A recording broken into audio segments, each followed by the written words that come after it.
Good evening. Let us give reverence to God. Bow our heads. Dear God and Heavenly Father, we thank you for bringing us here this evening. We thank you for all your goodness and your mercy, all that you have provided for us. We ask that you bless this meeting this evening. Grant all the persons your wisdom, your knowledge, and your understanding, those who can deliver to us. We ask, Father, that you give them all the grace and your wisdom that they need to present to us a case for the Democratic Labour Party. We ask, Father, that you give this goodness to them so that we can continue the work of this great party. Father, bless us. We thank you for your mercies. We ask these things in your precious name. Amen.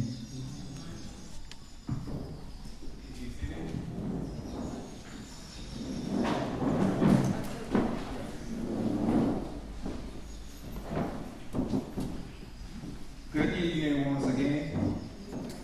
Welcome to Princess Margaret Secondary School for this joint meeting of St. Philip North, St. Philip South, and St. Philip West.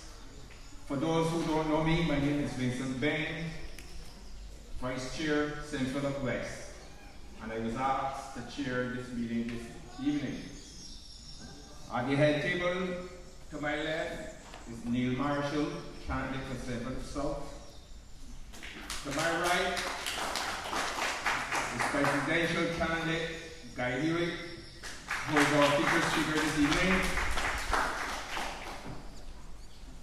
Mr. James Paul, former MP. And missing is Michael Lockley, candidate for St. Philip North. Without further ado, I will ask Mr. Paul to come and address this audience.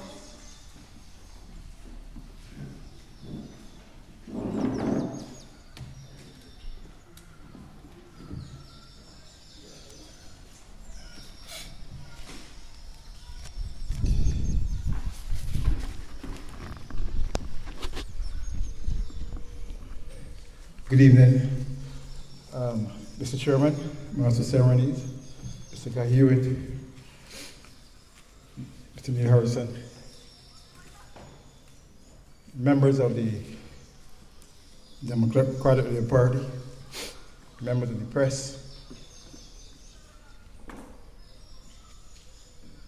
I was asked to do a short presentation prior to Guy speaking. And I actually was contemplating what I should say.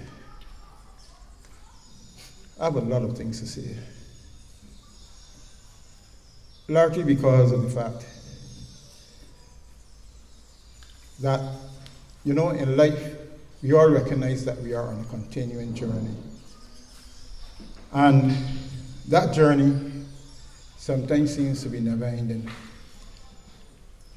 But in a sense, we are on a Democratic Labour Party journey.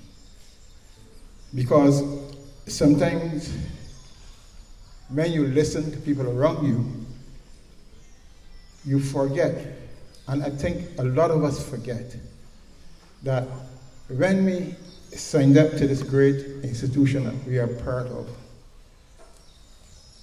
that we buy into philosophy that says that everyone matters, everyone is important.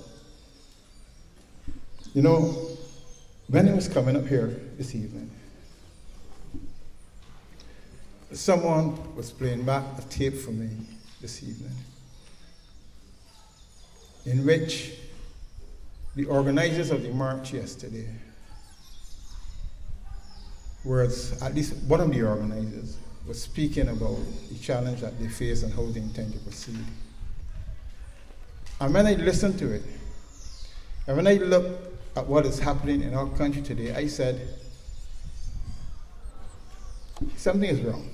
Because when in our society today, that a major political party, a party that is over 60 years old in this country today, and we find that our ordinary citizenry cannot readily see them as the champions of their rights against the institutions, we know something is wrong in our society. We know that somehow we are not resonating in the way in which we should be resonating in our society. And I want to say that this is not about personalities. This is not about who you like, because one of the things I always remember, when I joined the Democratic Party, it was not about trying to acquire wealth or fame or anything. It was about trying to represent in the best possible way the best things about my country. It was not about me. And I want to say to each and every one of you that when we examine our leadership, and I want to say something too when it comes to leadership, we have the tendency today to personalize leadership, but you cannot. You expect in leadership certain qualities. You expect your leadership to be inspiring. You expect your leadership to be motivational. You expect your leadership to be one that brings people together in a common cause. And the truth is, if you look at the history of leadership around the world, you never sometimes find it completely in one person. And sometimes, in fact, most leaders, most successful leaders sometimes recognize the deficiencies. And what they seek to do is to bring people around them who have those qualities and try to draw from them those qualities to succeed in what they're doing. But you need strong leadership for that. You need a leadership that does not personalize itself. I always say, Master Day done. The days when you felt that somehow because you come from a certain household and that as a result of that you're entitled to be a leader, those days are gone. Most of us here grew up from a background of humble families. Our mothers and fathers have said to us, go to school, learn, work hard, and hopefully as a result of your efforts, you'll be able to achieve what you need to achieve. And they also said to you that if you feel that you want to rise to the highest, you have to work hard and you have to deserve it. It is not entitled. It will not be given. You have to work hard. And you have also to show people that you deserve it at the same time. That is what it says. Simple as that. It has nothing to do with the person. It has nothing to do with the individual. And one of the things that we also have to admit about leadership is this, that sometimes you are not the one to lead. Sometimes it is someone, you have to give someone else the opportunity to lead. I also want to say this. I tend to be very frank, and I can't help because sometimes that is how it is. When we lost the election in 2018, it was a bitter loss. And I even want to say to you, it was a bitter loss. And all of those who want to gloss over it and said, no problem, we bounce back, it was a bitter loss. And one of the things that we shall learn from that loss, never push your head in the sand about leadership. We all did. And the people of Barbados said to us, well, I know that is what you think, but we have other ideas. And there is nothing wrong. And I want to say this to you, with all due respect, because I don't personalize it, because in a sense, leadership could be a collective responsibility. Because I have to admit, I was a leader then. And I think I failed my people in some respects. All of us did. But we must not, even at this juncture in the history of the party, fool ourselves as to what happened. And why it happened? Because only fools repeat mistakes that are so obvious. And I ask you that in considering the offer or the desire of Mr. Guy Hewitt to come forward as president today, do not look at it from the point of view that, as some people are trying to suggest, where he come from. No, he was around. And all those who are honest enough to admit know that that question is a retarded question offered by some who really are trying merely to besmirch the good name of people. And we all know that. And I also say to you that in evaluating it, I just want you to think. For the last 3 years, since 2018, if any one of you can say that this party has re-energized itself, any one of you can say that the branches have been functioning in the way in which it should be, but we know we have lost people. And I want to say it might not be the fault of the leadership, let's be fair. It might be that some of us are faint of heart. Some of us, recognizing that, where we are, that we still need, at the same time, to have faith. And to recognize that when we signed up to the Democratic Party, we signed up for all of this, because sometimes, you hear people saying, I don't deserve this. And, I reflect on, if you all remember Donald Johnson, you remember Donald Johnson? A lot of good people went down as a result of this loss. And, if it's one thing I'm going to say, I think we should commit ourselves to never push our heads in the sand and make the same mistake that we did in 2018. And that's why I'm saying that on an objective basis, let us evaluate what is being offered by Mr. Hewitt. And it's not about him. It's not about him, just him, it's about the party. And really, in truth, at this point in time, who is best positioned to lead the party forward in terms of doing what is necessary to ensure that the public can have confidence in it? I want to say that. Let us not hide from it. And let us not listen to those who will want to attack personalities. Because, you attack me, I ain't running again. I don't have no need to. No, I don't have a need to, but my reason for saying this is not because listen, I have no enmity against anything. I understand, and I understand why people make these decisions that they do.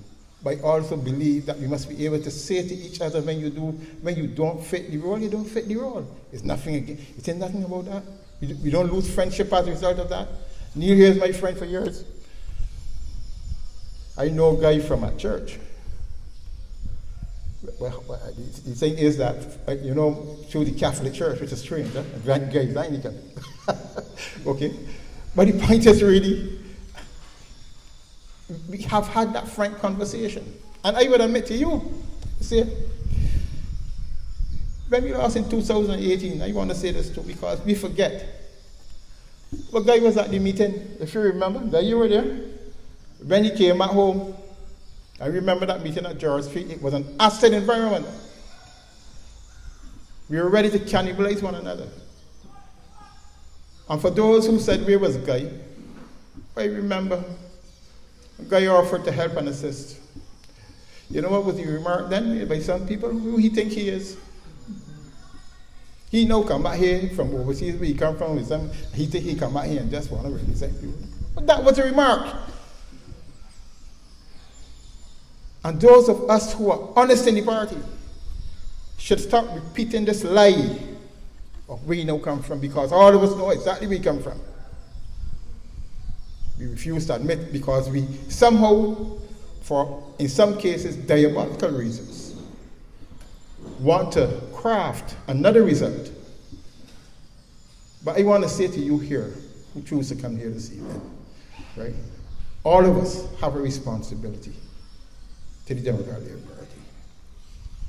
All of us have a responsibility to our country. Most important. And I'm saying to you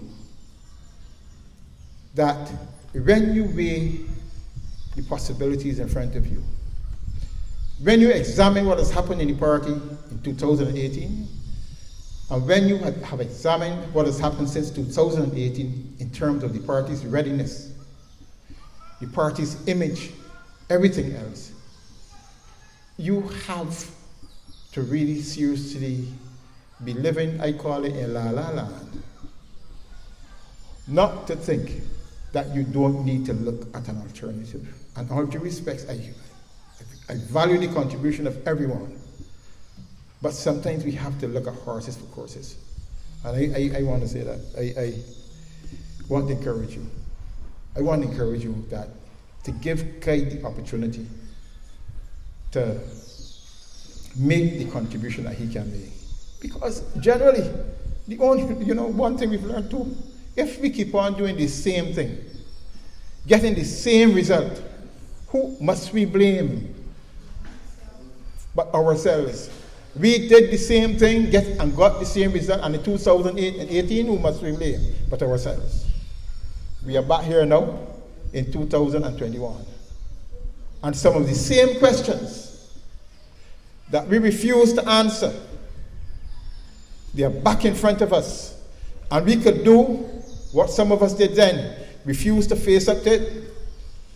Refuse to face up to the questions and try to hide. But you know what? They're not hiding to be done anymore. The music is here. And I want to say to you this evening, I take the opportunity to endorse the Hewitt's candidacy for president, not because of the fact that I have any ambitions about anything, but because of the fact, on a studied analysis of the persons offering themselves, we need a different approach in the Democratic Labour Party.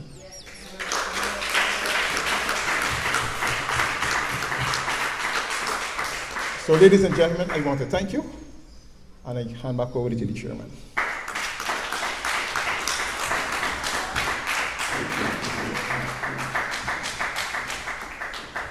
Thank you very much, Mr. Paul. It is times like this that we should call a spade a spade. And like James said, if we continue to do the same things over and over and getting the same results, we may end up nowhere. But Barbadians are very hard people to change. They don't like change. But we must all embrace change. Without change, you as a person, I as a person, and the country as a whole cannot go forward. And I'm not a politician. and the word was said, I don't have ambitions to be a politician because my pockets are not deep.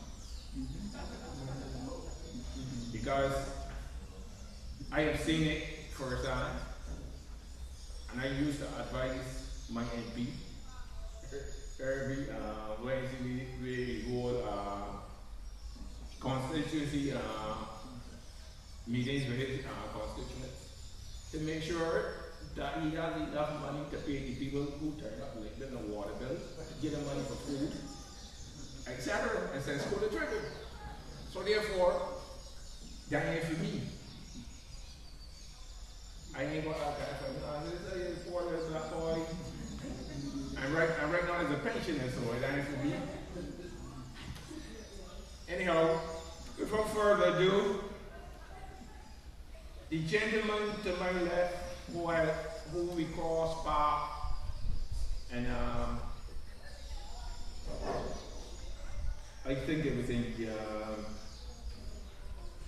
after the 2008 election, it might be before that, but I will start at 2008 January, when he became personal assistant to my very good buddy. And he has been a very good worker then. I believe he's a better one now, because he has gone on to higher heights. He's now practicing law at the bar of Barbados. And I was told about a month or so ago that he's the candidate for himself. I wish him well. And he can come to me if he needs help to come and walk off and choose. I will do so, because I don't think I have much walking to do with it for the rest.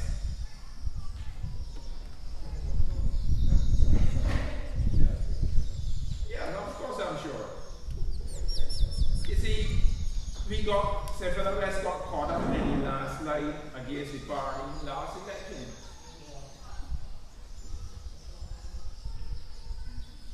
So hopefully the Barbadians are waking up.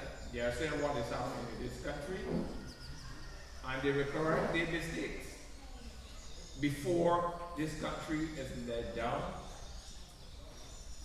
the path that we was warned about by our former Prime Minister, when he kept on saying that the present leader is a despot. But we will not listen, we will not hear him, we will not analyze what he was saying. And we give the woman the vote, and we watching she. Without further ado, I will ask Mr. Neil Marshall to now address the audience.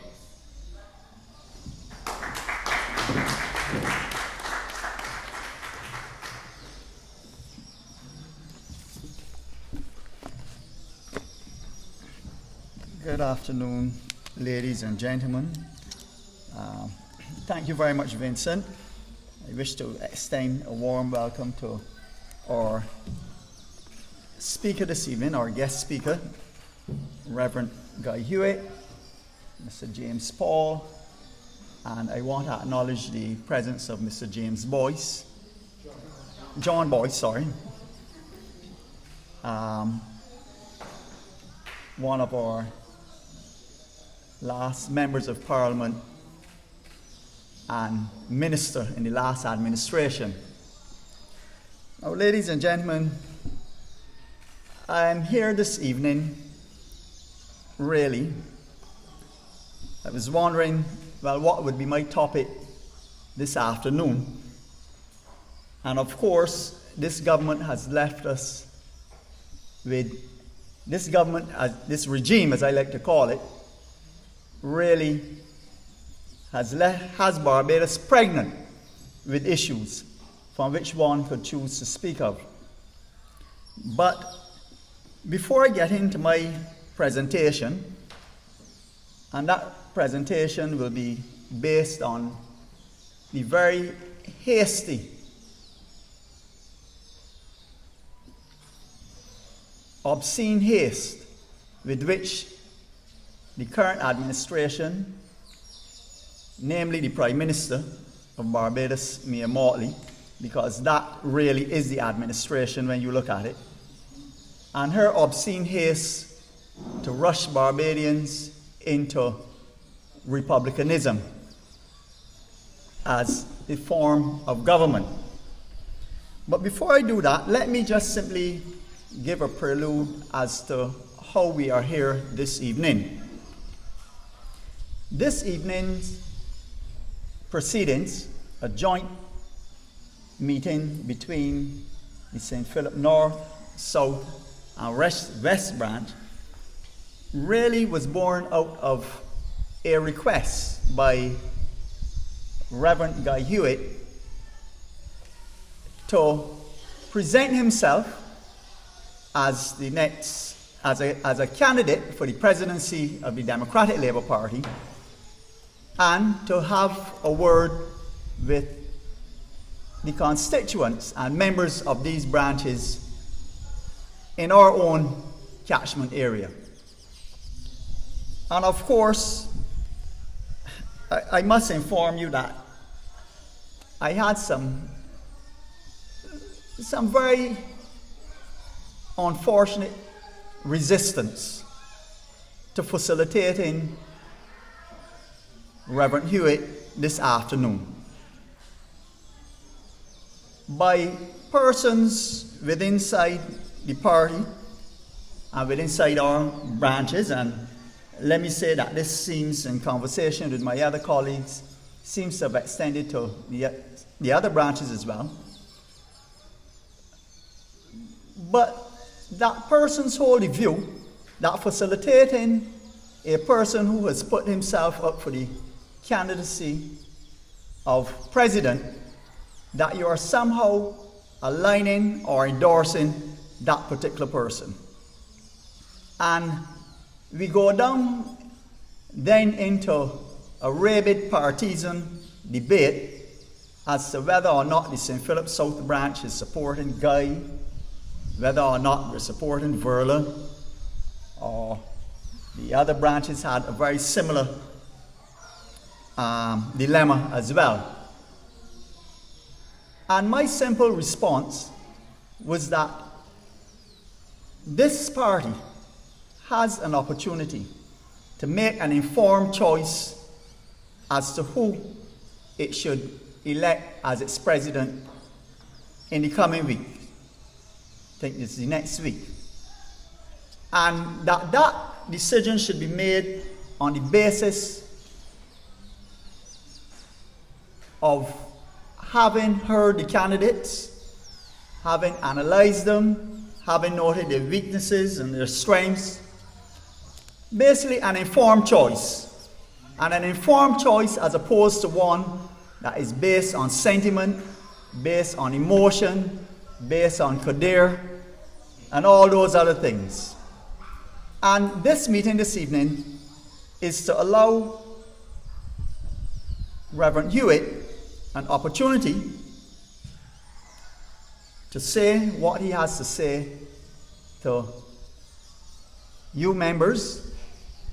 And I believe ultimately at the end of these coming on to the close of this evening, that you too will have an opportunity to question him as to what are his plans for this party going forward, and so on.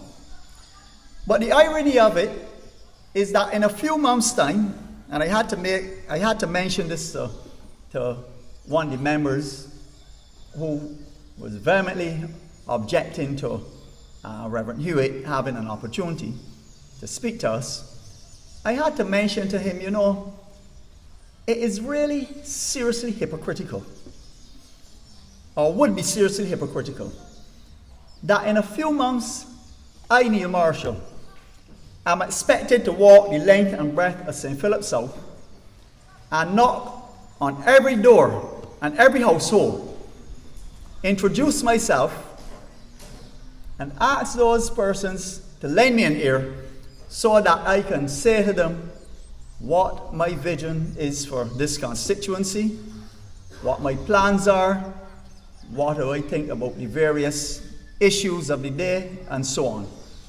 And it would be seriously hypocritical of me to be asking persons in St. Philip South to afford me that opportunity and then seek to deny it to someone else who has approached this branch and all three of these branches to say, can I have your ear for one afternoon?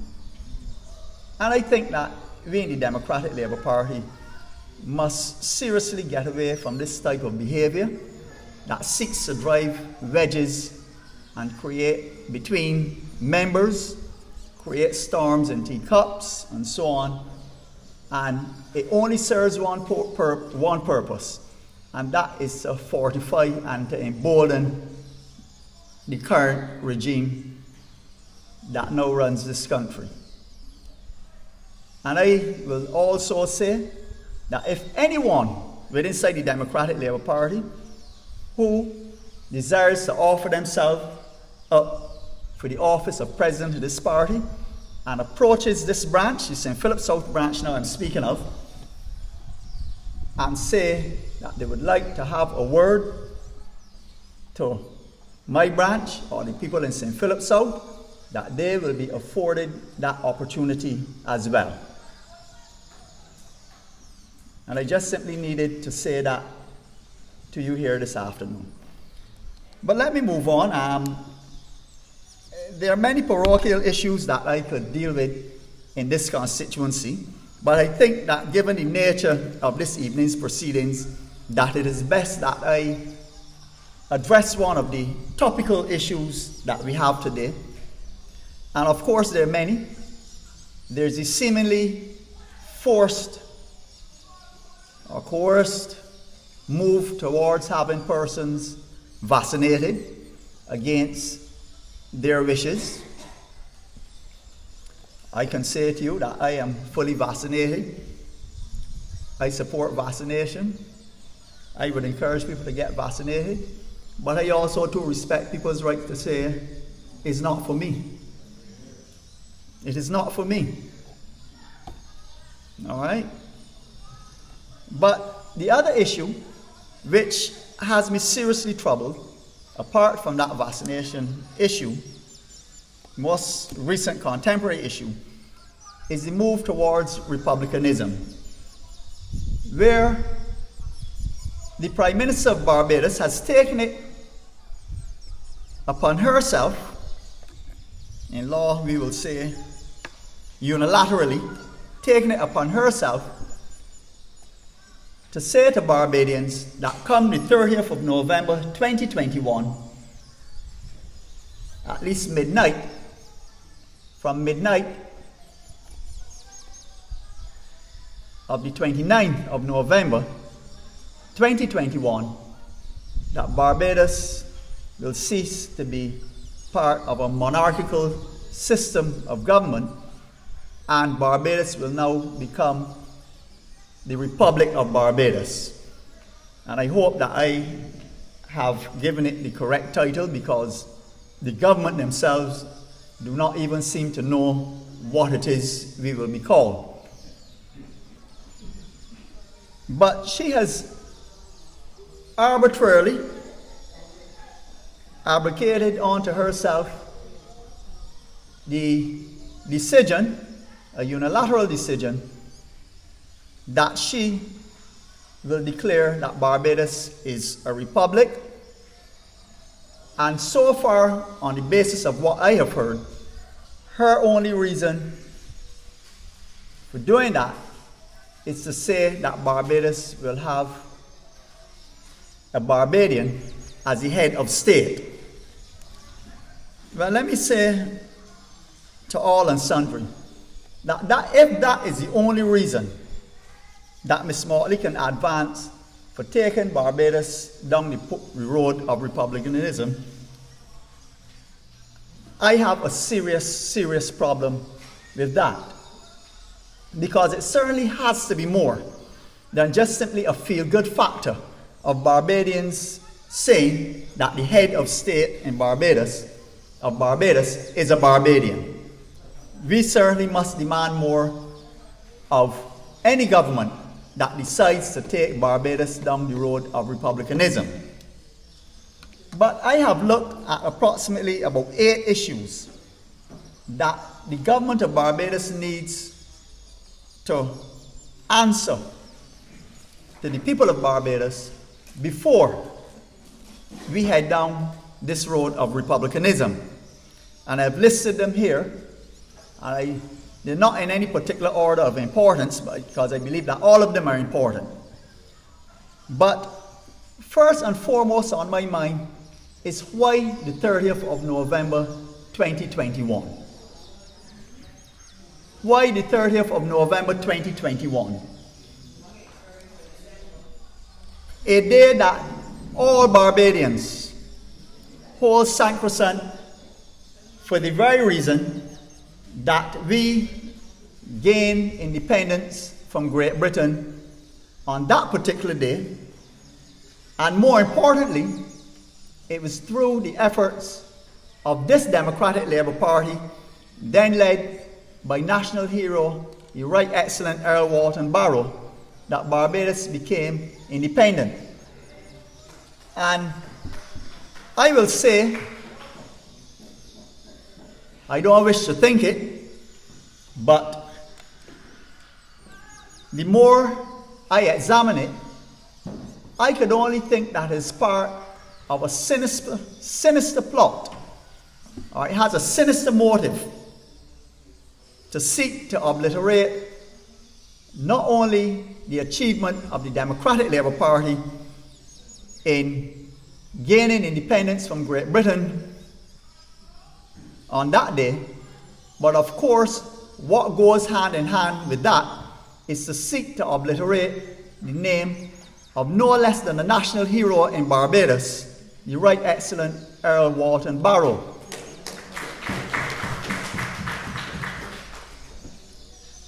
Now, of course, His Excellency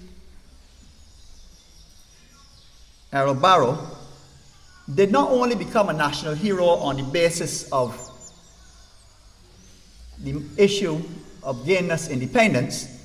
There's a whole plethora of achievements that Earl Barrow has for this country.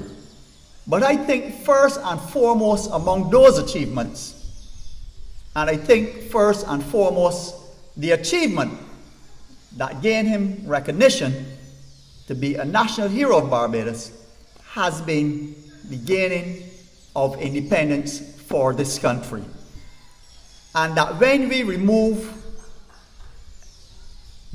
seek to erase the 30th of November from the memories of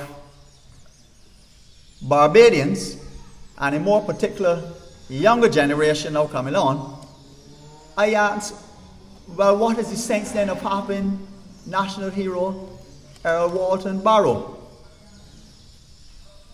That is my first issue. Why the 30th of November? And Miss Motley needs to come and tell Barbadians what is the real significance of that day, that it will now become Republic Day, or whatever day they choose to call it. And of course, that anthem that we just heard will no longer take pride of place. I'll move on to my next issue.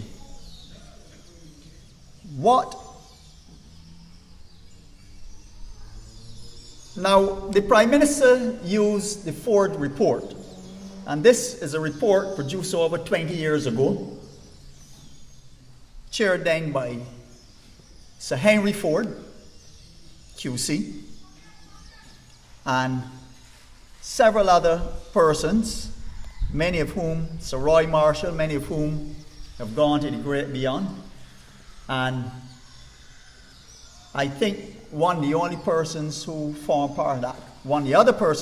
part of that committee who is still with us, and hopefully for quite a long time, is my colleague-in-law, Mr. Hal Goller.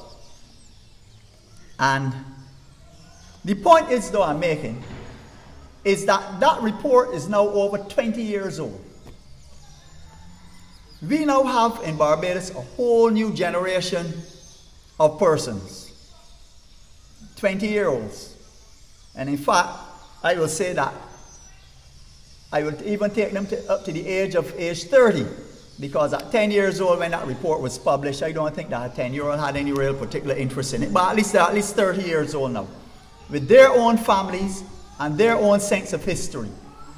And I'm saying that something as important as Ms. Motley makes it out to be, the change to a Republican form of government, that we owe it to that generation, that new generation, to put that matter, put that question to them through a referendum. And that is one of my biggest problems with this move towards republicanism. Now, make no mistake that both parties, both major political parties, have subscribed and given the move to republicanism their blessing. We're all in agreement on it. what we were also in agreement with is that when we do make such a move, that it is put to the people of Barbados through a referendum. And indeed, the issue of a referendum formed one of the major planks of the Ford Commission and that report that set out how we should transition, or at least the process, the modus through which we should transition from the current system of government to that of a republic. And it was through the use of a referendum. Now, Ms. Motley has said that they've accepted the Ford report. They've accepted that report. And in her own words, with a few minor changes. Now, I dare say that to erase the requirement for a referendum cannot, in so significant a report, constitute a minor change. And I will suggest that that represents a major change within that particular report. And therefore, I too join the increasing calls of Barbadians that this matter of moving to a republican, a parliamentary republicanism, as she calls it, be put to the vote through a referendum, put squarely back into the hands of Barbadians. Let Barbadians decide. Ms. Motley seems to think that 30 from 30 equals 100, and thinks that, of course, she can solely make these decisions for us. And I call on all Barbadians to reject Ms. Motley with her notion that she can wake up one morning in her flight of fancy and in her desperate bid to leave some sort of legacy, to think that she could come and ram republicanism down the throats of Barbadians. And we really need to reject it strongly. The other issue that I have looked at is what form of republicanism. And this is really, really seriously where Barbadians are at a complete loss. Because they know that Guyana is a republic with an executive president who is popularly elected. They know you have the situation of France, which has both a president, an executive president, responsible primarily for foreign affairs and so on, as well as a prime minister who is primarily responsible for many domestic affairs. And of course, now she speaks of this form of republicanism, whereby the president is nothing more than a ceremonial head, almost mirroring that of the current Governor General. In other words, the president is answerable to the executive, answerable to the government of the day. But that certainly needs much, much more explanation. She says, for example, that that person who will become president will be elected from both houses of parliament, and so on.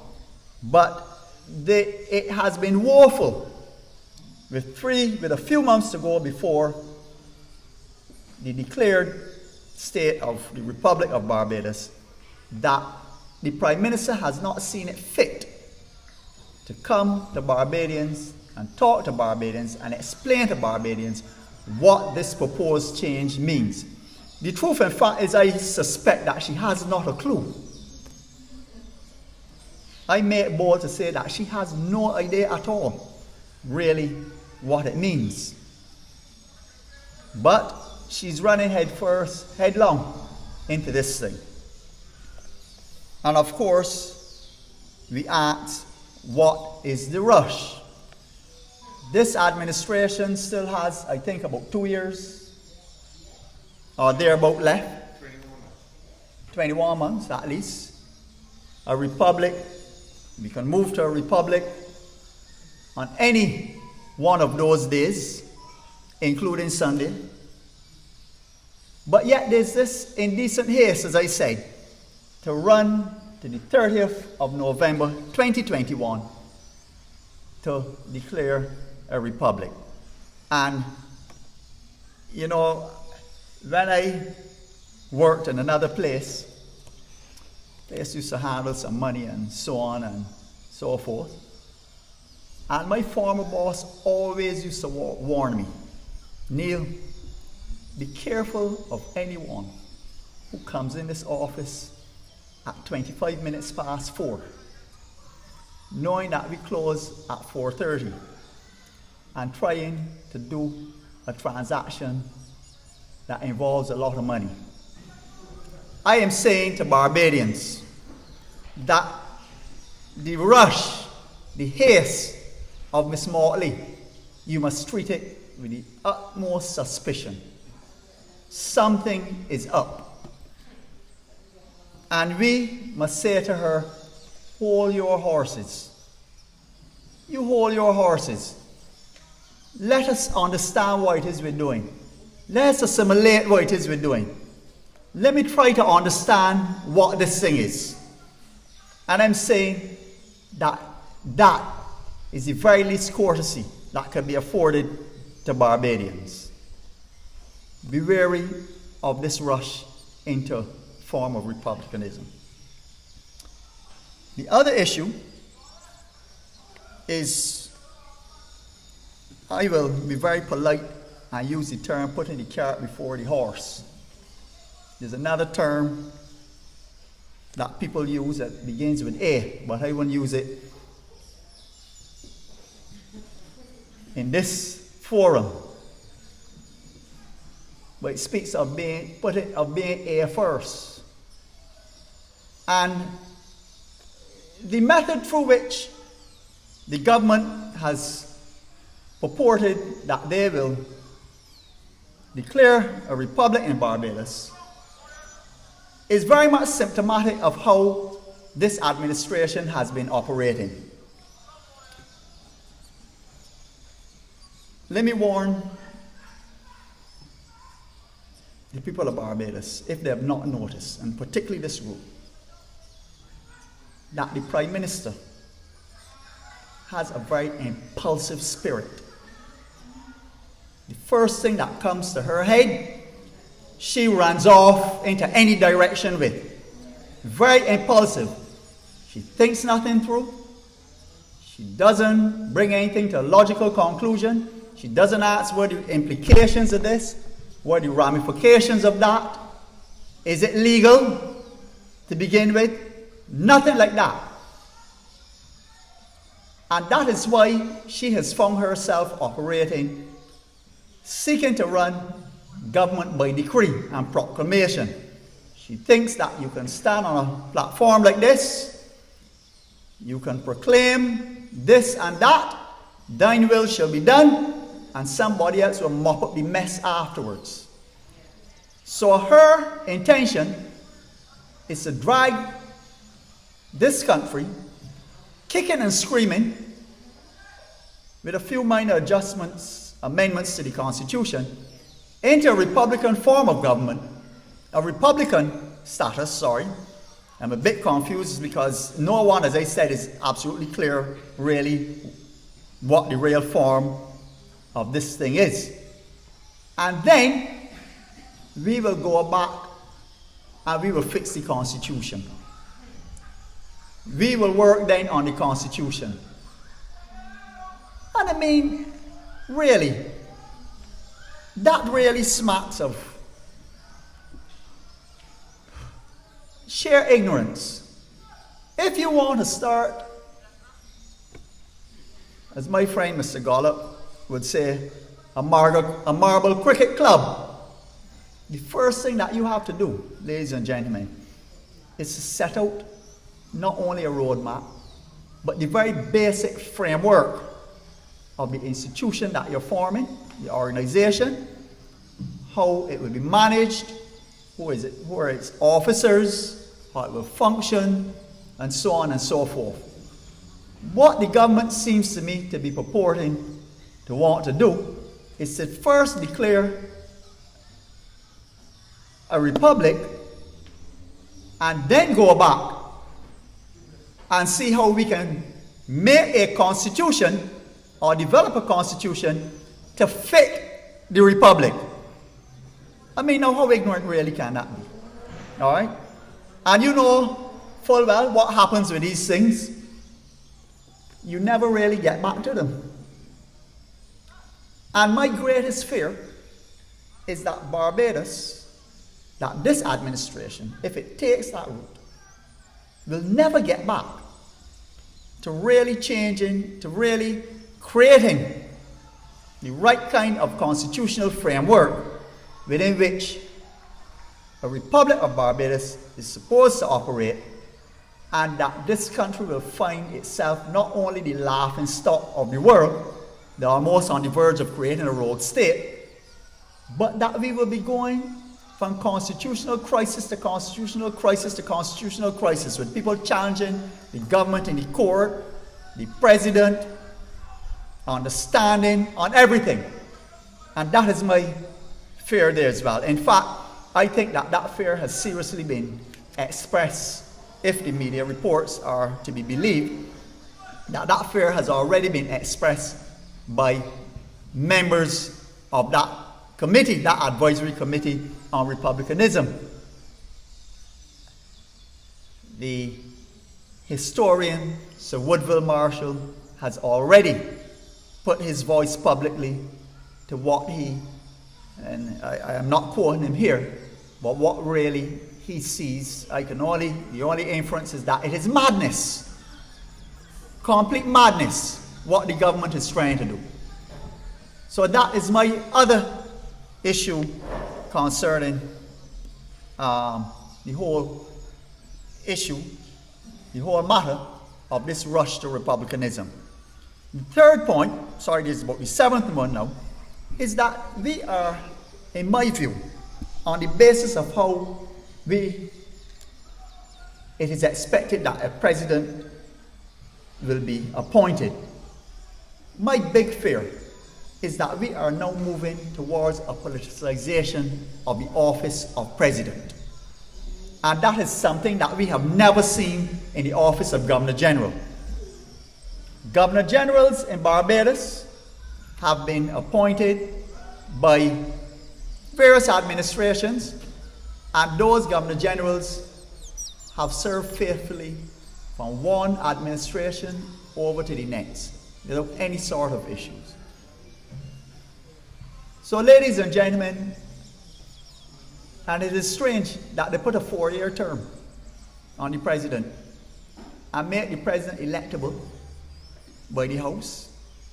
And not only that, there could only be one result anyhow, given our system. I mean, there was always one result in anything. But the point is, 4 years, just prior to the ending of any parliamentary term. It seems to gives leads us to believe that people might very well be looking to see how they can position their man or their woman or whatever, just in case they're not returned to office. I mean, these are very real things that we must address our minds to. All right.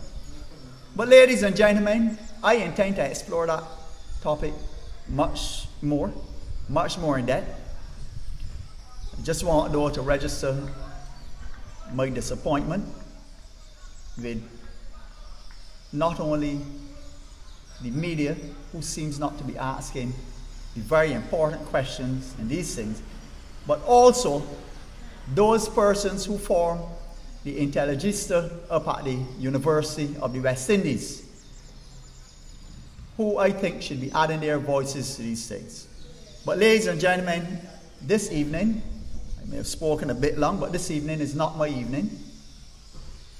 this evening is being held to facilitate the Reverend Guy Hewitt to make a presentation to us. And therefore, without further ado, I now wish to give the floor to Brother Guy. Thank you, ladies and gentlemen.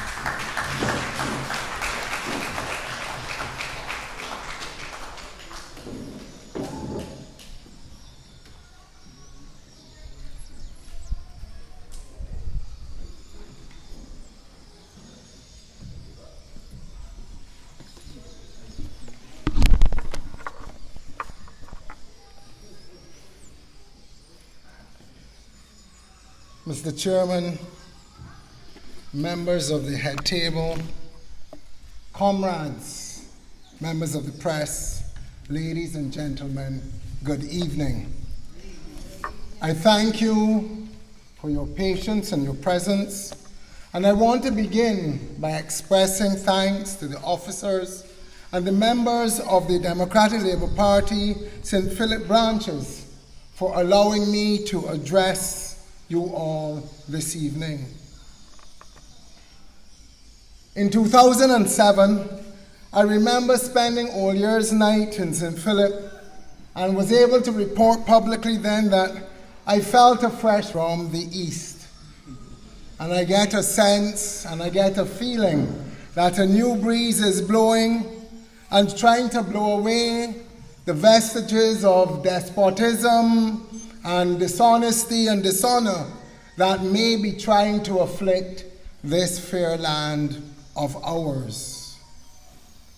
But before I get into my substantive comments, I think we should also recognize the significance of our Olympians who did so well in Tokyo. But this is not just an opportunity to offer congratulations, but to urge the government to take the development of sports seriously, because our athletes urgently need a new stadium to prepare for Paris 2024. I also want to recognize all of those who are agitating for freedoms to be preserved as citizens and who are pushing against authoritarian notions of no vaccine, no work. And again, I share the sentiment of Comrade Neil in saying that we need to preserve our Independence Day. As Comrade James said earlier, the Democratic Labour Party of late has had a series of leadership challenges. And I'm not talking about the current leadership. In the 1990s, we witnessed the rise of the NDP, the BTA appointment fiasco, and the vote of no confidence that followed. We then saw, in the millennium, the rise of the Arthurian politics of inclusion that saw many of our members drift away. And then, more recently, we experienced that 2018 routing at the polls. And in all of these unresolved conflicts, there were two major losers. Obviously, the Democratic Labour Party, but more importantly, the people of Barbados. It is important to recognize that Barbados is DLP country. The Right Excellent Era Walton Barrow. Barbados is DLP country. The Right Excellent Era Walton Barrow, the father of independence and this great economic and social reformer, created a legacy that some now are desperately trying to undo.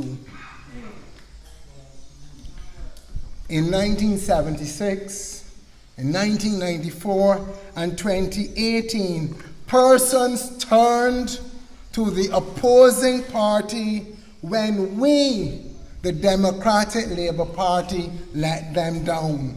And we have to do better so that we can guarantee their confidence and their support going forward this next time.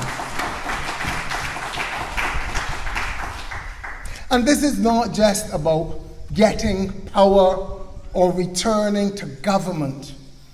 The reality is Bajans are suffering.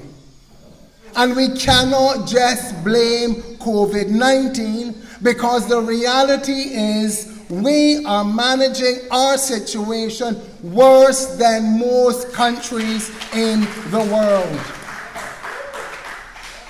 According to the World Bank, last year, the economy of Barbados contracted by 17.6%. It was one of the 10 worst economic performances globally.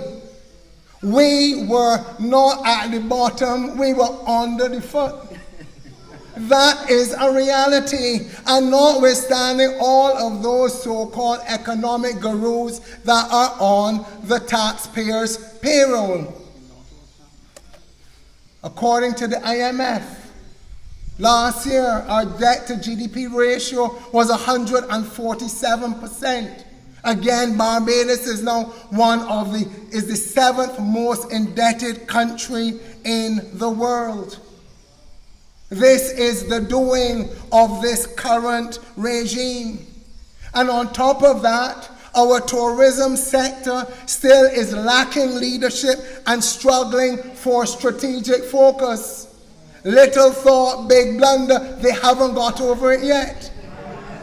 And then we have our international business and financial sector made vulnerable because we have decided not to go along with the major countries and CARICOM, trying to be part of this OECD tax regime. The government is off the rails and doing as they please. And it is for this party to get itself back into gear and to be able to offer to the people of Barbados a strategic and viable alternative to say we can do better, we will do better, and we are ready to do better. And while this government is mismanaging our economic affairs, we are struggling to make ends meet. Barbados is ranked the 8th most expensive country to live in the world. And we know that because we are going in the supermarkets, we are paying for gas, we are trying to buy feed, we are trying to pay the taxes and the levies that keep going up and up and up. And at the same time, there is no work. They talk about an unemployment figure that everybody knows does not reflect the reality, because we know how many of our friends and relatives don't have work. And the government has no response to how it is trying to reposition our economy to create new spaces and new opportunities for our young and for our unemployed and for this economy to be able to withstand external shocks in the future. And in the midst of all that we are going through, this regime now wants to tell us that we are likely to lose our Independence Day to a Republic Day that no one seems to want. And I thank Comrade Neil to explain all of the inefficiencies and all of the discontinuities and all of the confusion with what this regime is trying to do with this. And he made an important point that they seemingly want to replace the greatest son of our soil, the father of independence, with a Republican mother. They want to replace the father of independence with a Republican mother who is still far off from creating any kind of legacy that is going to stand the test of time.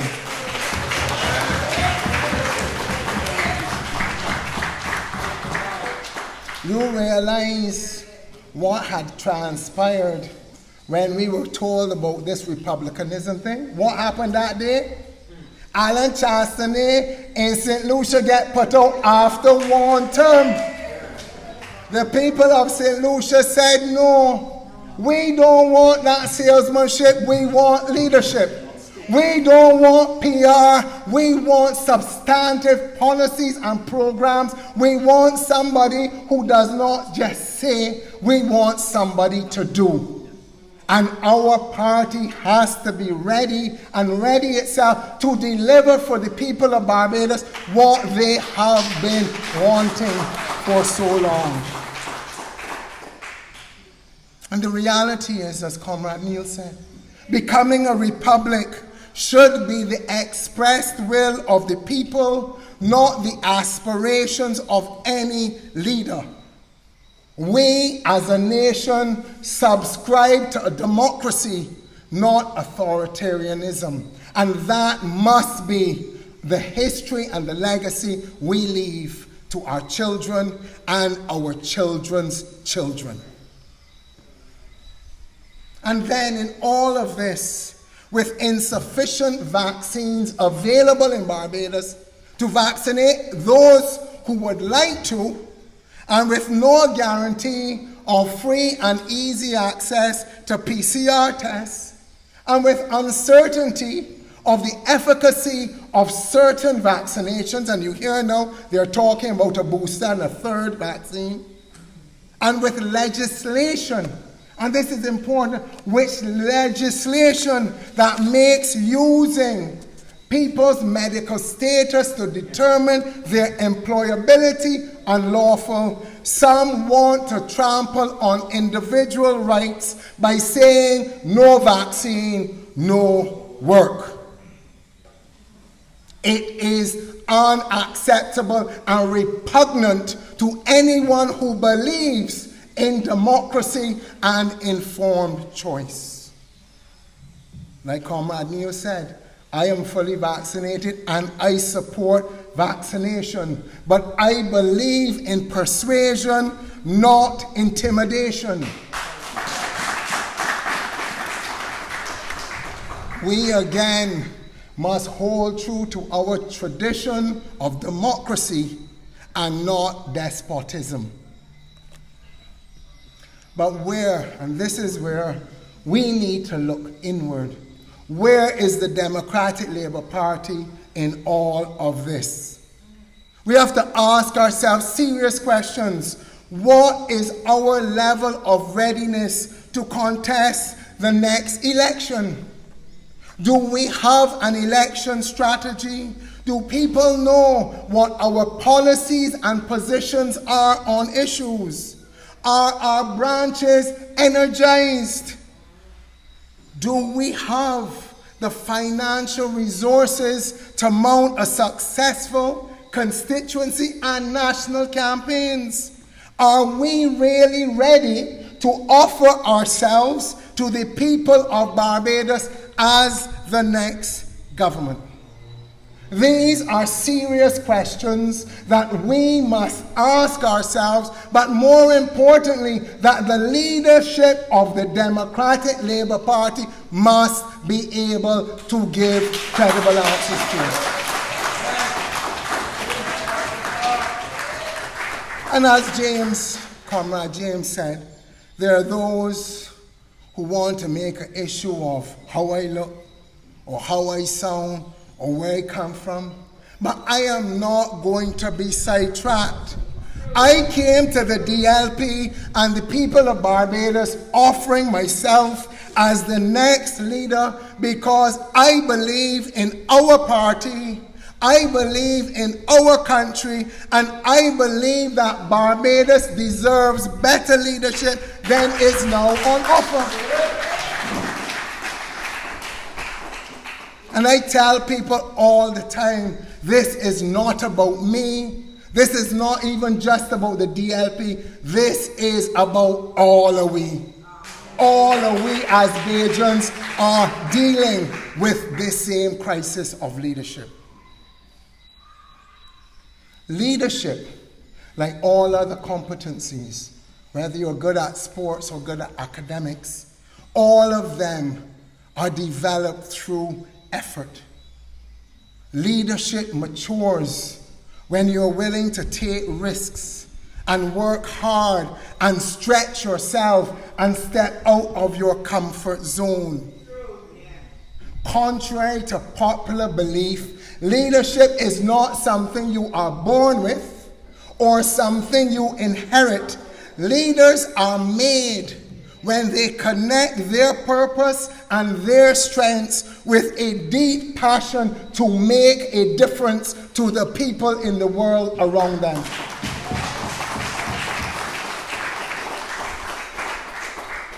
I am not born to lead, I am willing to serve.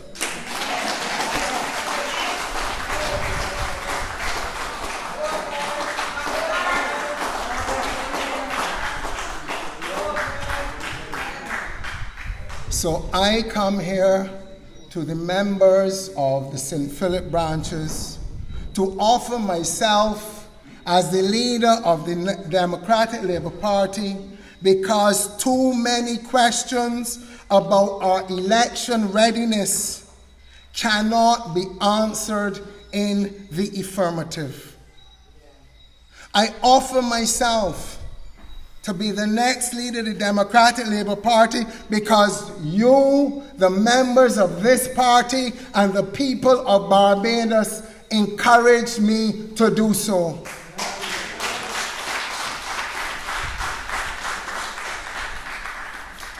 I offer myself as the next leader of the Democratic Labour Party because we have seen more energy in this party in the last 3 months than we have in the last 3 years.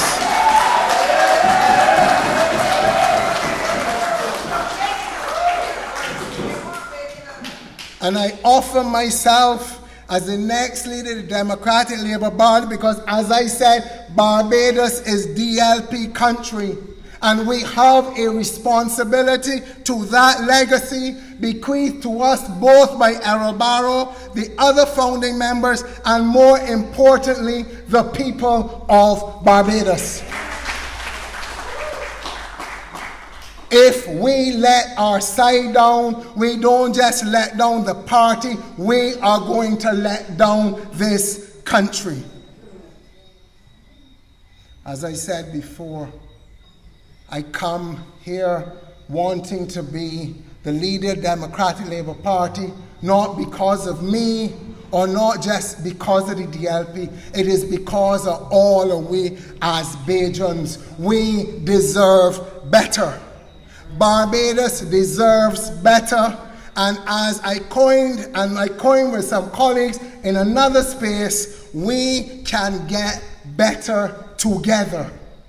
We can get better together. All we have to do is believe in what we are doing, take the necessary choices, put aside sentiment and career, and decide what we need for this party and this country. And I say to you, colleagues, I am prepared to take this journey with you. Together, we can aspire. Together, we can achieve. I thank you. I thank you. I thank you.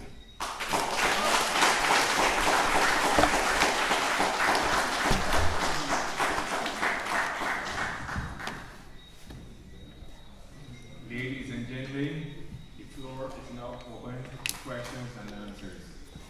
Reverend Hewitt will answer all your questions and queries. Thank you, sir.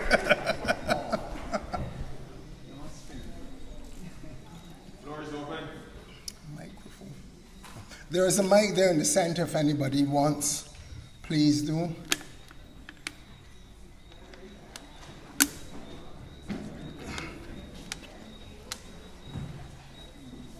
Good evening to all. I want to first offer my heartiest congratulations to my good friend Neil. We served on the SS board together, and I want to say to him that I'm available to lend assistance whenever he's ready. I know the journey is long, but I know we can be successful. And I also want to offer congratulations and success to Reverend Hugh. And I was at home just now, before I came here, and I was watching the party's Facebook page of the meeting in Christchurch West. Because as a former candidate in Christchurch West, I would be interested to hear what is being said. And I learned that the candidate is a Singapore-born candidate, and his intention is to take Christchurch West as a financial hub, and he wanted to treat it like Singapore. But I mean, that's a decision if you want to do that. But what concerned me is that I think it's the third, or I'm not sure which vice president the candidate for St. John is. But in making the announcement, he said that the president, Bernard Pisa, would address the conference. So I'm just wondering if the elections itself first and the announcement of the president is given before such address is being done. John, how is being there? I can't recall. I think John always made sure that he gave me a thing. But I am saying, seriously, would the announcement of the elected president, would that be done before the president's address? If I could answer that, I would say if the outcome is as we hope, I would willingly allow Comrade De Pisa to also address the conference.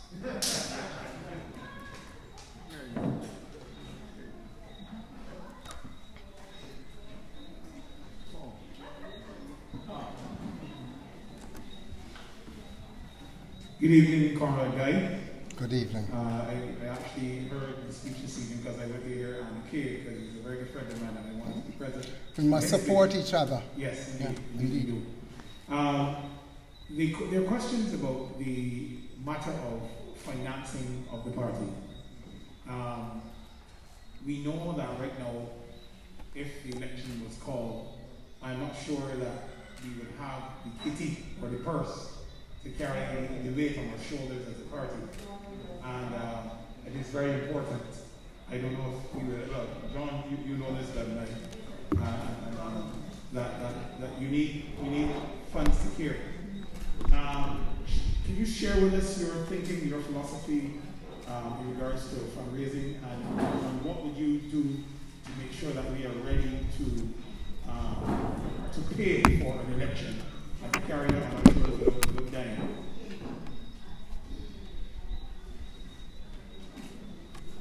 Barbadians of all walks of life, of all occupations, those in the commercial settings, those who have done well financially, are committed to this country. They want them to live out their days here. They want to provide opportunities for their children and their grandchildren. And for that, they are willing to invest in the safeguarding of democracy in Barbados. There are many people, not just members of the Democratic Labour Party, who are very concerned. As somebody profoundly said, 30 out of 30 is not 100%. We talked about funny maths that going on in Barbados. There are people who want to get the numbers right, and they are willing to invest in it. And they have already approached me, and they did it some time ago, and I graciously deferred them to the leadership of the Democratic Labour Party, but that to them at that time, and I realize again now, does not resonate. They don't have confidence. I have heard too many people in the Democratic Labour Party talk about forming an opposition. Excuse me. Nobody invests in losers. If we want to go out to the Barbados and get financing, a party must first and foremost believe in itself. It has to believe in itself. And if it believes in itself, it is an easy journey to get others to believe in it. I sat down with our comrade president and we discussed this. And I told her, and this is where I tried to find spaces for us to collaborate, that the challenge is people don't have the confidence in her that she needed them to have to get the resources. It's not personal. We have different strengths. But the reality is the funds are out there and people are willing to safeguard democracy in Barbados by making sure there is a robust opposition. And we know historically third parties do not resonate in Barbados or across the Caribbean. So they are willing to come back home. And as I said, Barbados is DLP country. We know that. Everybody knows that. They are looking to us to offer them something viable for them to invest in. If we do that, we will get the funds that we need.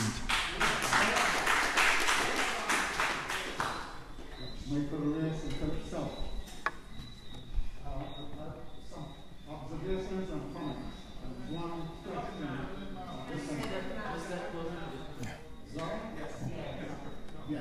Yeah. Michael Reyes and Philip Some observations, comments, and two questions. Very quickly. Brother James Paul spoke about collective leadership. But apart from collective leadership, there must be consensus leadership and collaborative leadership. Or not you doing what is being done now. I have all the say, know everything. White said you line up or everything break down. So it must not only be, and I'm not saying that Brother James didn't make his case.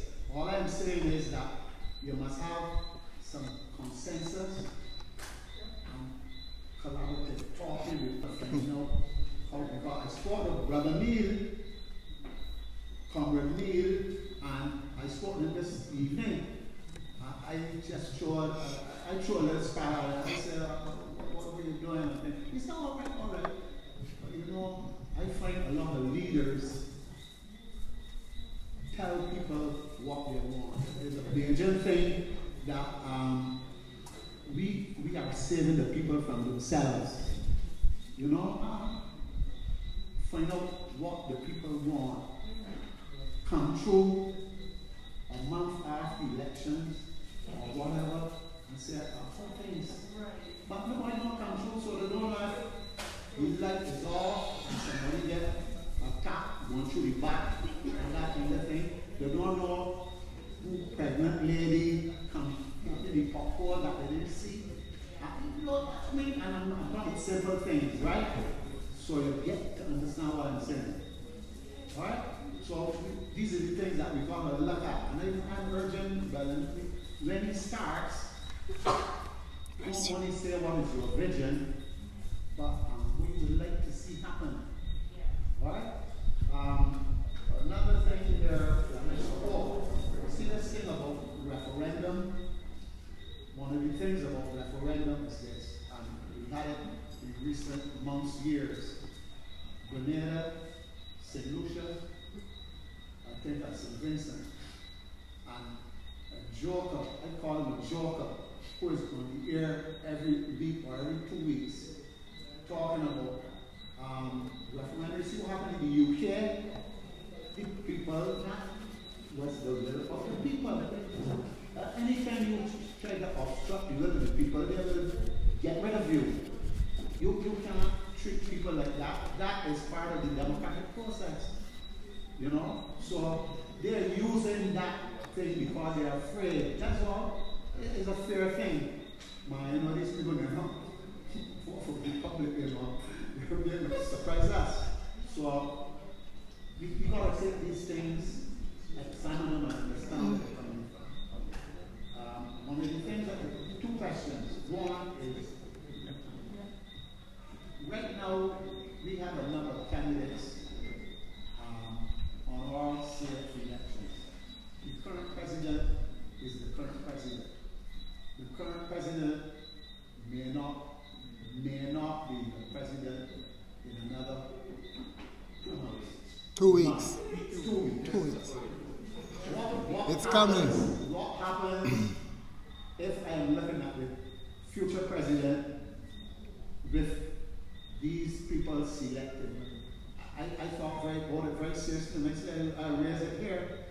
What happens if I am looking at the next president, and you have a list of, how many people are 26? What is the position? If I can answer that, I am a Democrat. I accept and subscribe to the will of the people. So we have had a process of selection, which I accept as legitimate. I have said in the past that I do have concerns. I am concerned by the fact that there is a very small number of women on the tickets, and in the 21st, in the 20th century, 21st century, I think that is a failing on our part as a party to not have more women coming through into leadership roles. But there is also, which we need to do, and we are not probably doing it because of the same financial thing, we need to do some polling. We need to ask questions of the electorate. Where do they see our candidate team at present? We need to interrogate this not just through the lenses of the Democratic Labour Party, but through a national lens as well. And I would say that, as I said, first off, I accept that there has been due process, but we can interrogate it further. And if there are anomalies, if there are any corrections or adjustments or tweaks that need to be made, I would look to the leadership of the Democratic Labour Party to make that decision together. Thank you. Actually, you've answered 2 questions. The other one has been answered by what you just said. I am that efficient.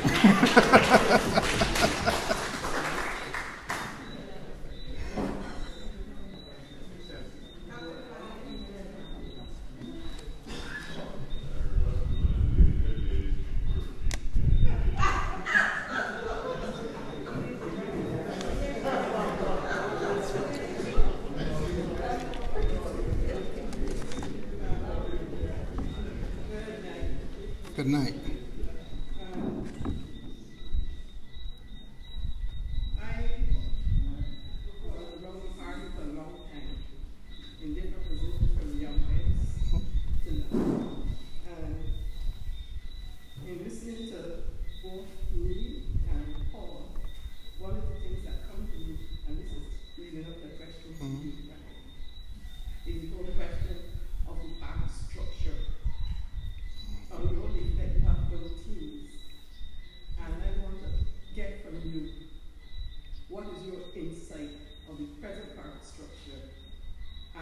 building capacity within the party. That is one. And the next difficult question, are you going to run for office for election?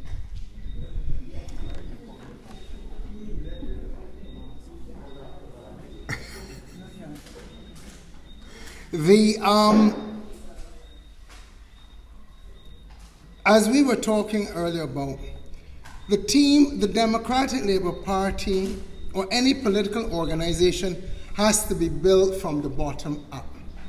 And when we look at the situation in our branches, the kind of lethargy, the fact that some branches have not been able to get together and hold AGMs, the fact that some of them have not been able to find candidates or find branch leaders, suggests that we have an internal problem. And the problem is that a party or any organization is not about the officers, it's about the members. And if our membership is weak, and not just weak in number, but weak in capacity or weak, lacking in energy, that is where the problem lies. And it only can be willing to go out to the people, interact with them, find out what their issues are, and address them in a holistic and acceptable manner. And that is what I have been good at. The question came up about leadership, and we have dysfunctional notions of leadership. It's a leadership that, in a part, we inherited from slavery, which is this notion of being the boss, being master, being in charge. That is not leadership. That is despotism. And it does not only affect some organizations, it has the potential to afflict any organization that does not truly understand what leadership is all about. When I was chairman of the Queen Elizabeth Hospital, we had participation from every board member. Every member was empowered along with me to serve in the role that they were appointed to do. It's not about who is the chairman or who is the deputy chairman. It's about we are all here to do a job and we get it done together. We came up with that slogan, getting better together. And it reflected the board, it reflected the hospital, it reflected the nation. That is how I operate. When I went to London as High Commissioner, the next month after I got in, I held a staff meeting. And I found it was the first staff meeting they ever had in that mission. The first one, a mission set up in 1966.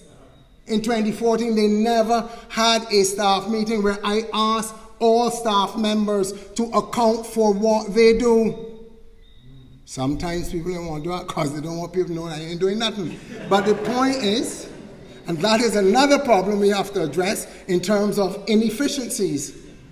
But we need to realize that leadership is serious. And it's not about being the boss. It's about making every member of an organization recognize they have a contribution to make and extract that contribution from them because it is better for the whole.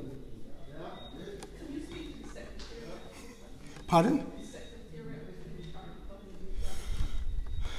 Again, that is something that the executive, the General Council, the wider membership will need to look at. My desire always is for participation, for effective participation, effective decision-making, strong leadership. And we will look at that together and interrogate how best we could move it forward. A question was asked about looking for a constituency. As I said to people, as they say, a week is a long time in politics. I came on my first trip and people said to me this thing about not contesting the leadership of the presidency was not good for the DLP or good for democracy in Barbados. And I listened. And people are now telling me that having a president and a political leadership that is not merged can also be confusing and distracting within the party, and I am listening. I will tell you all, I am a Christchurch man. I love St. Philip. I served in St. Philip, the breeze sweet in St. Philip. But I am a Christchurch man, and I believe that if I have to go anywhere, I would have to see if there's anybody in Christchurch that might want me. And as an aside, I know we recognize Comrade John, our former minister. I need to also recognize Comrade Ronald. It is good to have you with us, brother.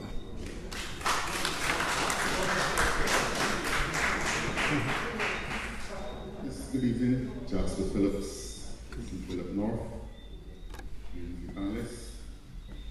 First, let it compliment our guide, Neil, on very excellent presentations.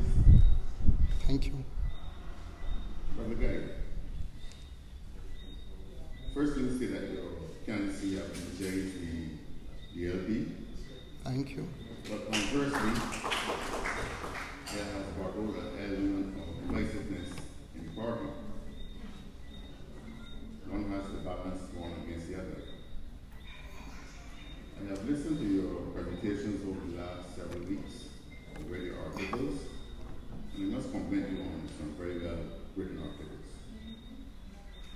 My question is basically, some weeks prior to your announcement, you said that you will not be part of the bloodletting in this leadership, seeking leadership.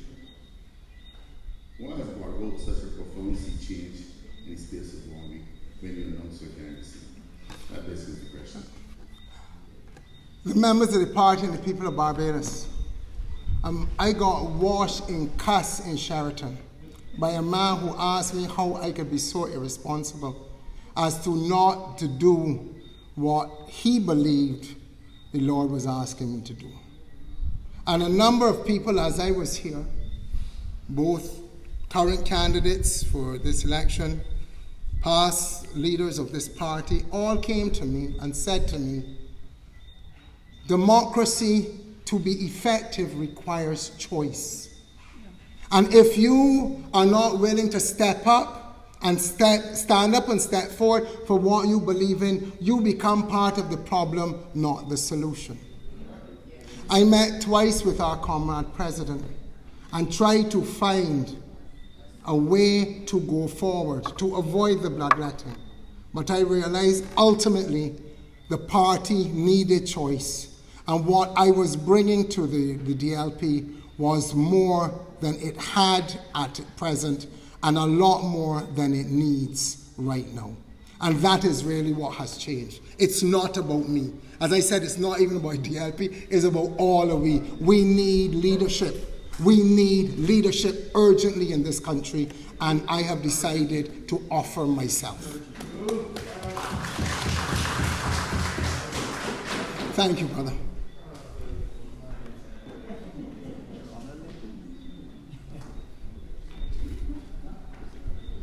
Comrades, sisters and brothers, and everybody else. Yes, this is a confused world we live in. We use phrases that suggest that when there is contestation between people, that it is animosity and hatred. So the phrase bloodletting is part of that genre. Unfortunately so. We are students of democracy. And contestation gives life to the true principles of democracy. Let a better man or woman win. Because if democracy is in the bosoms of the people, good, bad, or indifferent, it is the people's choice. Amen. And that has to be how we live. I have become highly dishonoured in relation to my party. I joined this party after I had done a whole lot of stuff in the public affairs of Barbados. Because I thought that I wouldn't want my judgment to be colored by partisan political behavior. And so, in 1997, I started over men can talk this story. And that is what is missing from the Democratic Labour Party. Two men, my wife at the time was in the garden. I don't like gardening unless it's producing food. I don't tell you that. Right, brother? So I was reclining on the sofa. When my wife came and said, hey, there are two men up there to you. I said, who's that? Because I don't swear I ain't had them up yet. And they said it was Rudy Bryant and Tyrone Smith. At the time, there were members of the Democratic Party. I said, let me come. I rushed to the bed, put on a shirt, t-shirt, and got on pants. I didn't want to show anything before.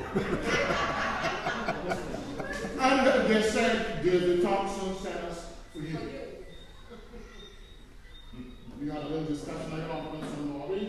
I drank some. They went to bed. It was a Saturday.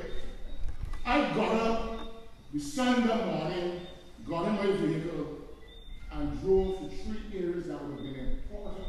I considered for my investment in being ready. Go ahead at the time YB5, which is now part of Christchurch West Central. Lodge Road, you have now YB3 and YB1, and into one. Because you have to know if you're going to eat food, if there's food on your plate. If there's no food on your plate, you've got to go there and plant your hands and get us and that's what you have to do. I was not selected in 1990 because the history was that somebody came over from the Barbados Party and the seat I wanted to run in, they were given that seat. David Thompson said, well, I will give you the first offering. And the first offering was Christchurch West Central because a member had gotten a job at the Grand Islands International Airport as an accountant. And I stepped back. And I said to him, thank you, David, but that is not the place for me. This is where my labor string is buried. This is where all of my students are, whose behinds I have to cut from time to time. They're good men, and I want to stay. I would work, but I would not give any trouble. Today we have a situation where candidates are being selected not to win a seat, but to support someone's idea of leadership. Just want to start this knowledge. We live in them, and we make sport. Get on the ground. We will not get 1 cent from anybody. Because there are some people, for some reason, that some people don't feel connected to. And that's not their fault. They don't feel any energy, any enthusiasm. We are gregarious individuals. We connect through that, unfortunately, not COVID and all of that. So we're not. St. George by election taught us a stern lesson. Also May of 2018, when everything literally dried up. Because our system does not support the democracy in the way that we should support democracy. That is by the people supporting the parties, by the national parliament. Because we'll do all the other things. Voting every 4.5 years that this will be the budget for variable political parties to contest an election in this country. So you have to go hand in hat and for a bucket, begging. And if somebody is more persuasive to beg or to then get something that they wanted, you don't see a cent. You don't see a cent. In St. George by election, when they finished, there was some still debts knocking around. In a small election, a parochial election is not national. And if we think that we're going to go forward to run an election without money, forget about it. That is true. Candidates, let me get into this part of the tree. Nobody didn't have to tell me that I have to look for resources to get a seat. It wasn't a lot. Nobody in the everybody gave me the same class. So was my chief looks up. I watched it. Had to pull on your resources. You have to borrow. You have to pay family. And you have some good friends. The candidates coming to the Democratic Labour Party hoping that the party will support their adventure. Oh, we must things. It can't work. There's a paucity of resources in the Democratic Party. We're going to have to rely on the widows' might in this party to run the election. And we hope that there are thousands of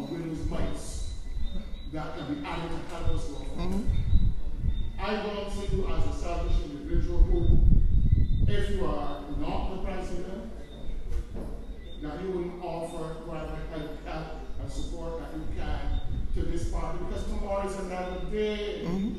There's a reality that we face, that tomorrow is always another day. And the good Lord, as you know, even though he said that he would come like a thief in the night, we know that we don't accept thieves. He will come as a savior in the night. Amen, brother. Amen. Amen. And I'm saying to you, you've allowed a spirit. We will welcome you. Amen, brother. Thank you. You will have every resources that I stand out for the way. Thank you, brother. Because it makes no sense to be a president of a party and telling you that's great. And don't be any hustings. Because yes, it matters there among the few of us, but it matters most to the citizens of Barbados. Where if you say you have some talents, some ideas, some views, some philosophies, that you don't bring them to bear. Amen. And therefore, I will support you if you are willing to bring them to bear. Thank you. Otherwise, Thank you. I will sleep right through the night.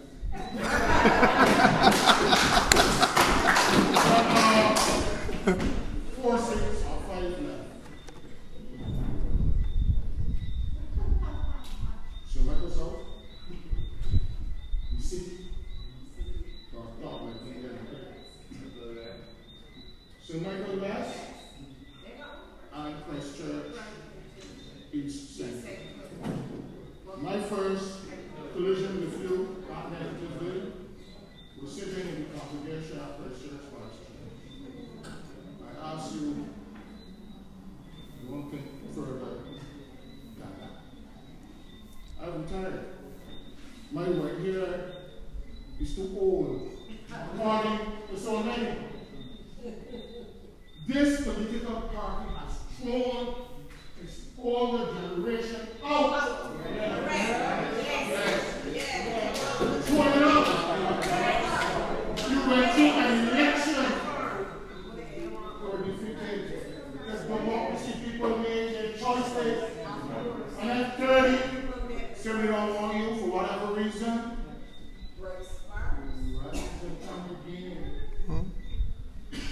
We don't speak anymore in places because leadership has determined that they don't want us.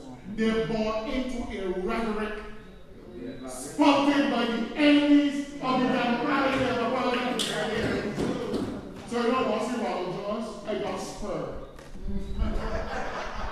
They don't want to see John Boyce because his big voice has now become too soft. It is more outer than bass. All of this.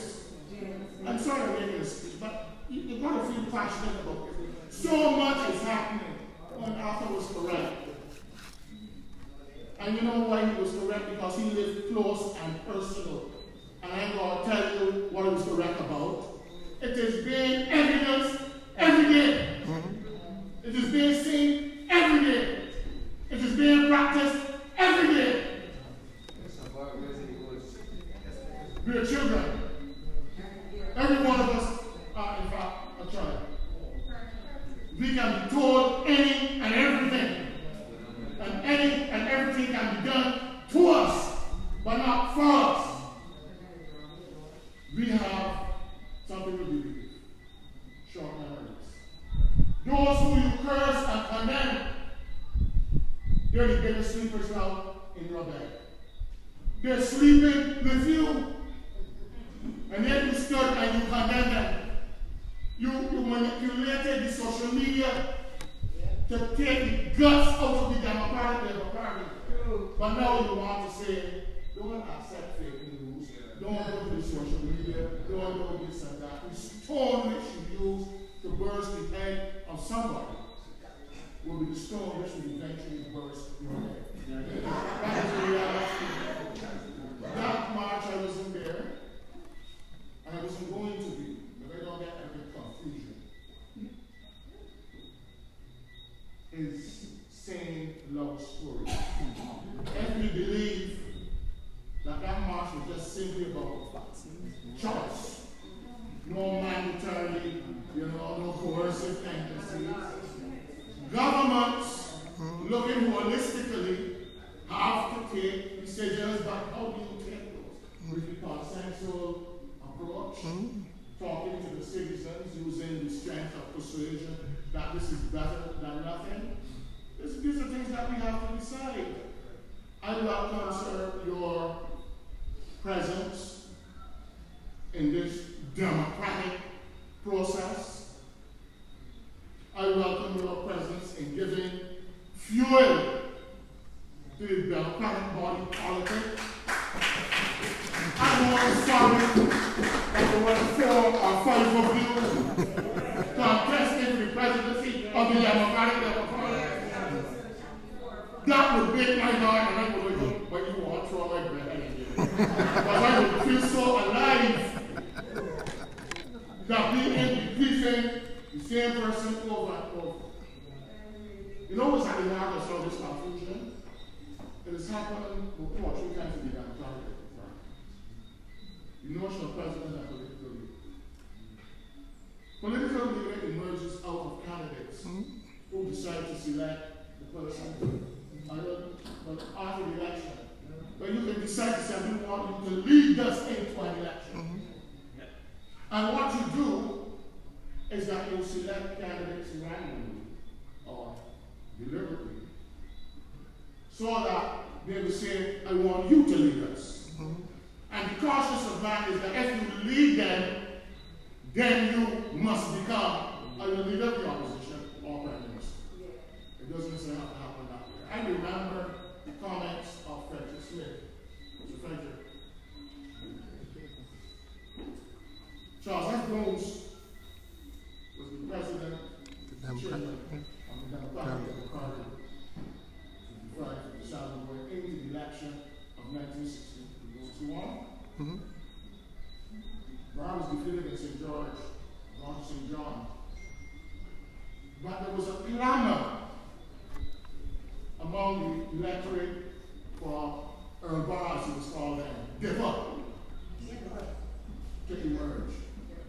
And Frederick Smith said, is it me? I think I started with the really people, so I stepped back. But the next thing, and he's always said that he wanted at some time to be leader of Barbados and not the governor general. He didn't buy it. I don't want to cut him to pieces and cut him down. So what is this contemporary reality that if I come to one of your meetings, that he talks to me, I can't do anything. This is what's happening to this party, and we cannot go forward to lead the people of Barbados when we subvert democratic ideas, democratic principles, Particularism is extremely dangerous because you don't know if you will wake up from the night. Who will come into your room like a thief in the night and you are slaughtered because your voice has become too strong. So we've had this before. But this is the crux of the matter. President and political leader of the Democratic Party. And our Constitution is absolutely clear on it. The president is the leader of the policy of the party. The political leader takes the policy of the party and transfers it into combatant activity and action. And at times, that has happened within our party, the president had a seat and the two merged. Politically. No. And they were powerful. And you can't say that they were very powerful. Big, tall, heel man, big voice, and gentle heart. You can't say that the lawyer St. Sandy Ford didn't have his own style and techniques. You can't say that David Thompson didn't have his way and be able to command a whole lot of people to his side, starting with the older way right down to the youngest woman. You cannot say that from the stroke and have his own style and manner and way. All leaders. But they were all political leaders and presidents. The 30 love created an anomaly. And we should have solved by creative manipulation of the Constitution. We have solved that anomaly. We are going into election in the next 5 months. Yeah. It ain't that long effort to do that really smartly. You're going to carry an election, and everything's going to get so much work. Don't think you want us proper score. You didn't fight for 6 months, and the election is going to be, so we don't have a lot of time. Thank you. So we got to make use now that we have oil, still some oil in our laps. Amen. Now in our laps to light the fire. Well, Thank you. Thank you, brother. If I can, Chair, if I can just say, I want to thank. No, okay, go ahead. The driver of SA 186, you're asked to move, you have someone blocked in. That want to leave urgently. SA 186. Thank you, please. Thank you. I want to thank Comrade Ronald for, first of all, the offer. As I said earlier, I am a Christchurch man, and people ask the question, how do you change positions? You change positions in response to emerging situations. And I'm welcoming this notion and this call from Christchurch East Central that there is a vacancy, and I will explore this further and see where it takes us. But I also want to thank Comrade Ronald for his frank assessment of the reality on the ground when it comes to candidates and what candidates need to see in themselves, and more importantly, what people are looking for in the representatives of the Democratic Labour Party. And we have to interrogate this seriously. Every candidate for themselves and the party for each member, to make sure that we have that right fit that will both win the confidence of the people, but as Comrade Ronald has pointed out, to mobilize the necessary resources, the small and the large amounts, to finance a campaign that is going to be coming likely sooner rather than later. So I thank you, sir. I thank you. Yes.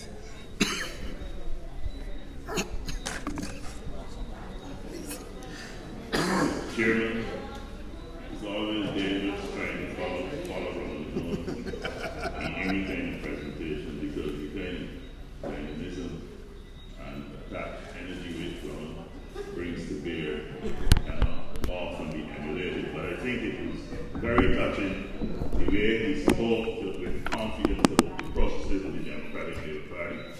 And it starts to answer the question the lady in front here asked earlier about the executive, and how do you, if you were elected as the president, how would you seek to change and energize some of these things? And certainly, I have certainly stuck around the Democratic Labour Party and plan to continue to stick around the Democratic Labour Party.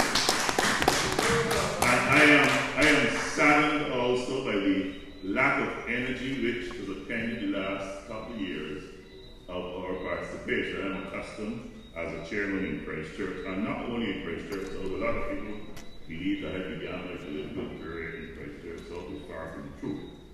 I was the chairman of Christchurch East for quite some time. But the point is that we built the Democratic Labour Party, or sustained the Democratic Labour Party, by the strength of the membership of the branches.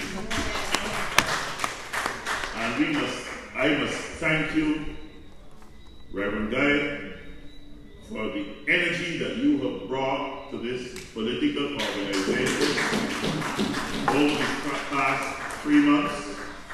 We've had a number of discussions, and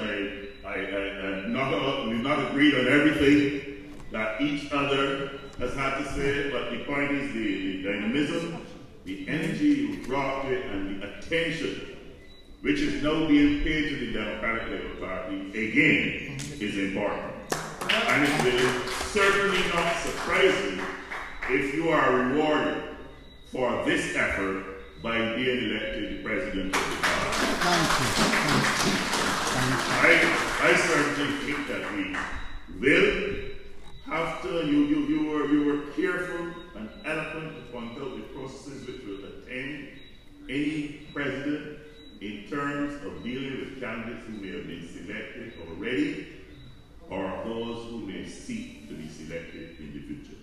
But the point is that the Democratic Labour Party must bring a strong slate of candidates to the people. It would be useful if you bring a record of service, like Ronald has pointed out, where the people in the constituency can identify with you and with you, man or woman. It is important, the point you're making too, Guy, that we need to strengthen the women candidates in our party. It is important in the 21st century that this message goes out, and not only the message goes out, but it is manifested by way of the color, the character, and being acknowledged in how the candidates are selected and how the distribution is between our sexes. And these are very, very important issues. And certainly, I am re-energized to a large measure by your participation. We are accustomed to battles in the Democratic Labour Party for presidency. There have been battles, as Ronald said, sometimes not one or two candidates, but four, and four strong candidates before we emerge with a leader. But no one can take it upon themselves that leadership is bequeathed, and therefore I can sit on my laurels. I can do nothing about attention. I can do nothing about the party being acknowledged as an alternative government and not an alternative opposition, but an alternative government. And that is where we have to go again, and that is where I feel like we are tending towards with the policies which you guys are trying to put forward to the people of Barbados. Thank you. This has been a very interesting afternoon. Thank you, comrade. Thank you.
Thank you. And you make a fair point, and this is one of the challenges, and this is why I alluded to what transpired in St. Lucia the day we got all of this static about becoming a republic. We cannot afford to go through this traditional process of your turn, my turn, your turn again.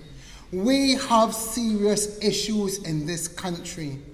Our social fabric has been torn apart. I have said we are seeing things happen and merging and alliances taking place publicly that hitherto always operated in the back rooms. They are now being legitimated and given status that is affecting the thinking of our children, our children's children, eroding the moral fabric of this country. Our education system, which we took pride in, which brought this party into national prominence because it recognized that education was the vehicle for transformation of a nation and the upliftment of a people, has now been relegated and so mismanaged that we cannot even find out or cannot find out when dates for an exam were going to take place.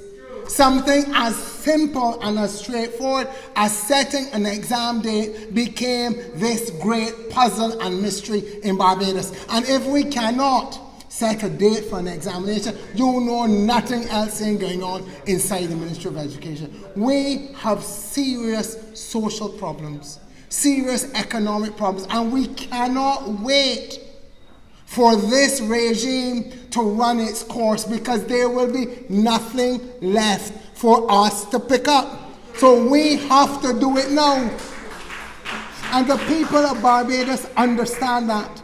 All they want us to do, as our esteemed comrades have said earlier, is come to them with a slate of candidates that they know can do the job that wants doing, and we will be given the chance that we deserve. So I hear you. I know there are serious problems, and we will pay attention to them as a team.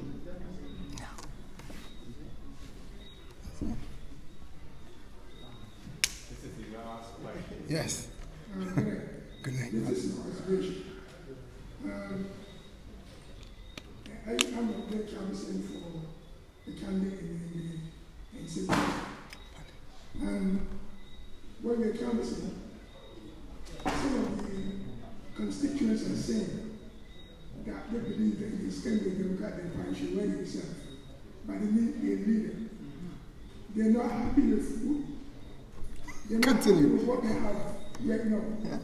And in my part, I believe that our current president, she has everything with them. It's all about paycheck. She hasn't worked so well. Brother, no. Please, comrade, no. I take your point, and it's a significant point you're making, that people are asking for leadership of the party that they can rally behind. That's an important point. No, I know, but what I'm saying is we don't need to work out the whys, but what we take is that substantive point, that the electorate is looking for leadership from us. Yes. Yeah. So I don't understand what they're saying. Yeah, we're hearing it too, but yes, we don't, as I have said to my team, we are not going to personalize this campaign for the presidency. And I have said, and we have agreed as a team, if they go low, we go high. That's important. No, and then when we had the last election for presidency, when it was Colonel George, someone said that Gary would be a better choice than Colonel George. But no, George is not ready.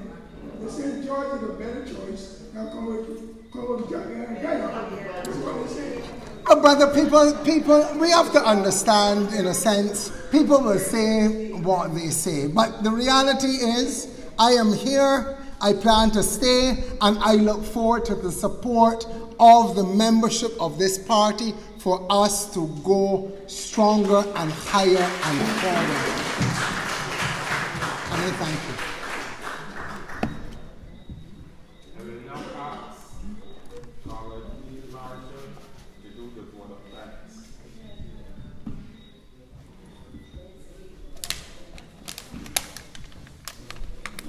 I don't think that we need to move, because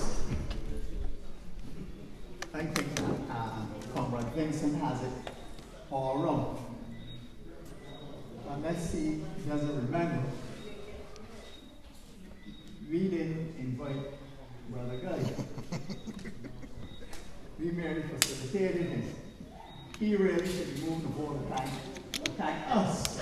And let me do that then. You, sir.